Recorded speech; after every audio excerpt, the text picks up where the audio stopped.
puedan recoger verdaderamente las agendas, las propuestas, las preocupaciones de la gente, del interior del país, de las regiones, y además que puedan estar sujetos quienes luego sean elegidos a la fiscalización ciudadana y se pueda garantizar el cumplimiento de aquello que se ofrece. Tenemos un plazo de cerca de 7 semanas. Estas elecciones se van a llevar a cabo el 4 de octubre. ¿Y contra quiénes más compites, Verónica? Es interesante porque se habla de una izquierda moribunda, que no tiene representantes, y sin embargo van a ir a unas internas con mucho entusiasmo y con mucha gente dispuesta a postular por encabezar esta lista. Efectivamente, hasta el momento tenemos 4 precandidatos. Las inscripciones haber más. De hecho, nosotros hemos abierto las puertas. No solamente los militantes y activistas del Frente Amplio pueden ser precandidatos. Cualquier persona que apueste verdaderamente por el cambio del país, que apueste por la democracia, que apueste por la igualdad, que apueste por un Estado moderno, eficiente, al servicio del ciudadano, está totalmente bienvenido a participar como precandidato en esas elecciones. De momento se han inscrito Marco Arana, del Movimiento Tierra y Libertad, Luis Alberto Salgado y Martín Guerra, ¿no? Entonces creo que va a ser una competencia interesante. Y quiero resaltar que hasta el momento por lo menos somos la única agrupación política, el único bloque que está apostando por este mecanismo democrático y participativo, ¿no? Lo que vemos por otro lado es candidatos naturales, caudillos que tienen ya candidaturas consagradas a pesar que no han cumplido con los requisitos legales y diría yo éticos, ¿no? De someterse a las elecciones internas dentro de sus partidos. Y nosotros asumimos el reto de, además de convocar a nuestras militancias, convocar a la gente, a los ciudadanos. ¿Cuán conocido es este Frente Amplio, sobre todo considerando que están invitando a que todos puedan participar, en fin, los ciudadanos? ¿Cuán conocido es? Bueno, es un proyecto relativamente nuevo, es cierto, aunque hay agrupaciones políticas que tienen ya larga trayectoria. El movimiento al que pertenezco, por ejemplo, el movimiento Sembrar, es relativamente joven, es cierto, pero también creo que tiene que ver con el espíritu de renovación de la política. Creo que también la gente está cansada de los mismos rostros, las mismas propuestas, además de candidatos con prontuario, ¿no? Que no generan confianza, y por eso es que nos animamos a construir una alternativa. Pero creo que ¿qué características tienen? Porque estamos en un proceso en el que lo más fácil es decir, en realidad, salvo nosotros, todos los demás son unos bandidos. Así que vamos a ser sinceros, si la campaña camina por allí, vamos muertos porque todo el mundo se va a acusar unos con los otros, ¿no? Sí, creo lo que interesante sería tener otro tipo de planteamientos, de que la gente conozca quiénes son ustedes. Usted, por lo pronto, es una nueva generación, es joven, en fin, ¿no? ¿Qué se puede hacer eso? Porque al final de cuentas, decir que la gente toda puede votar en una reforma interna de un partido no está diciendo nada, porque lo que necesitamos saber es qué partido es, qué conjunto de partidos, qué planteamientos tiene, las personas que están candidateando, qué características tienen. No solamente pues para que los partidarios que ya se conocen se ratifiquen, sino para que la población tenga una mayor información.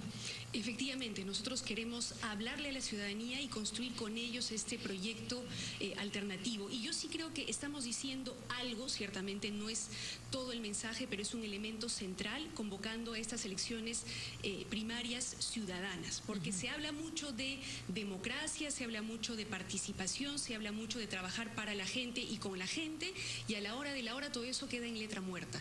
Creo que nosotros con esta convocatoria lo que estamos haciendo de alguna manera también es demostrar que aquello que decimos lo hacemos, que aquello con lo que nos comprometemos lo vamos a cumplir, pero ciertamente es solamente un elemento. Tenemos también una serie de propuestas de cambio para el país que tienen que ver, por ejemplo, con acabar con esta cultura de impunidad imperante en nuestro país, con un combate contra la corrupción que es perfectamente posible, que es perfectamente realizable con un poco de voluntad política que nosotros sí tenemos y con propuestas concretas y eficientes.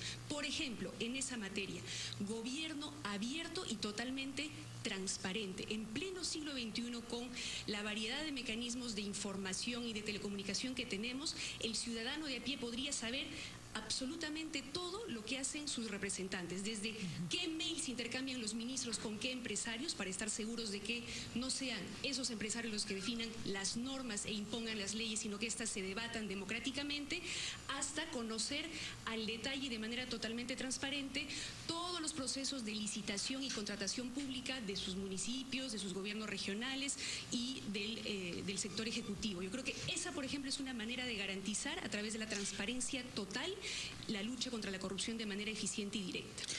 Cuando se presentan precandidaturas para un partido, obviamente hay un ideario común, pero también hay diferencias, si no daría lo mismo que postule cualquiera y lo podrían rifar. ¿Qué te diferencia, Verónica, de Marco Arana, por ejemplo?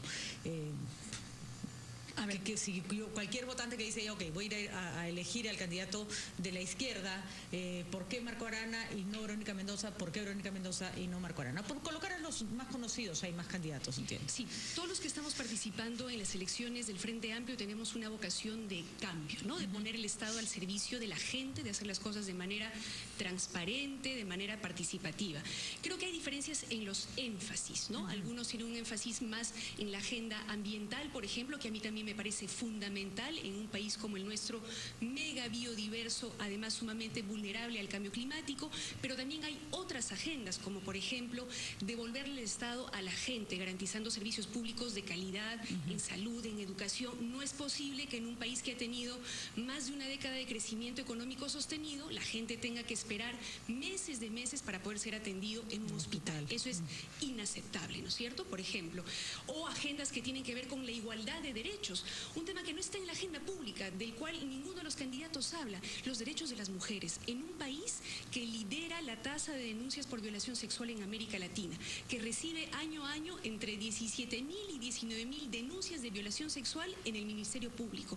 Ese tema, por ejemplo, debe estar también en el centro de la agenda pública y le compete al Ministerio de la Mujer, al Ministerio Público, al Ministerio de Educación, porque desde temprana edad es desde donde se debe empezar a erradicar este machismo imperante en nuestra sociedad. No estamos en el mismo contexto de las elecciones de hace 5 años.